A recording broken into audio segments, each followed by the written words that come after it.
Halo semuanya.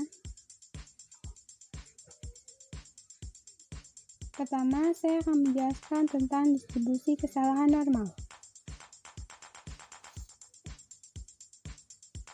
Hukum kesalahan Gauss atau hukum normal membentuk dasar dalam mempelajari efek-efek acak secara analitis. Walaupun penulisan matematis bagi masalah ini di luar lingkup pembahasan ini, pernyataan-pernyataan kualitatif berikut adalah didasarkan pada hukum normal.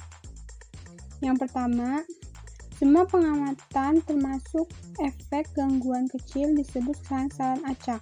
Kedua, kesalahan acak bisa positif atau negatif. Ketiga, kemungkinan kesalahan acak yang positif dan negatif adalah sama.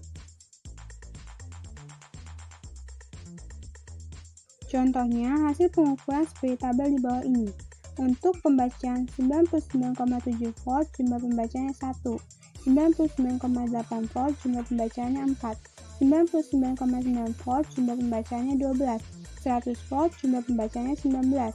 100,1 volt, jumlah pembacanya 10. 100,2 volt, jumlah pembacanya 3. 100,3 volt, jumlah pembacanya 1.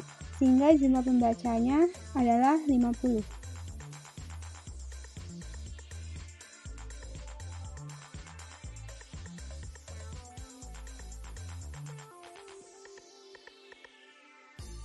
Jika digambarkan dalam bentuk grafik, maka akan seperti gambar. Gambar menunjukkan pembacaan terbanyak adalah 100 volt, sedangkan nilai lainnya berada hampir simetris pada kedua sisi 100 volt. Dengan demikian, kita dapat mengharapkan bahwa pengamatan pengukuran yang mengandung kesalahan-kesalahan yang positif dan negatif besarnya hampir sama, sehingga jumlah kesalahan total akan kecil, dan nilai rata-rata akan menjadi nilai sebenarnya dari variabel yang diukur. Adapun kemungkinan bentuk kurva distribusi kesalahan adalah sebagai berikut. Yang pertama, kemungkinan kesalahan-kesalahan yang kecil lebih besar dari kemungkinan kesalahan-kesalahan yang besar. Kedua, kesalahan-kesalahan besar sangat mustahil. Yang ketiga, terdapat kemungkinan yang sama bagi kesalahan positif dan negatif, sehingga kemungkinan suatu kesalahan yang diberikan akan simetris terhadap harga 0.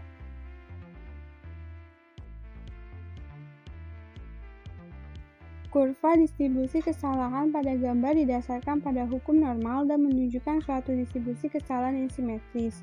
Kurva normal ini dapat dipandang sebagai bentuk yang membatasi grafik yang diberikan pada gambar sebelumnya, di mana nilai yang paling mungkin dari tegangan yang sebenarnya adalah nilai rata-rata 100 volt. Pada tabel menunjukkan bahwa separuh dari kasus-kasus tersebut berada dalam batas-batas penyimpangan kurang lebih 0,6745 S. Besaran R disebut kesalahan yang mungkin.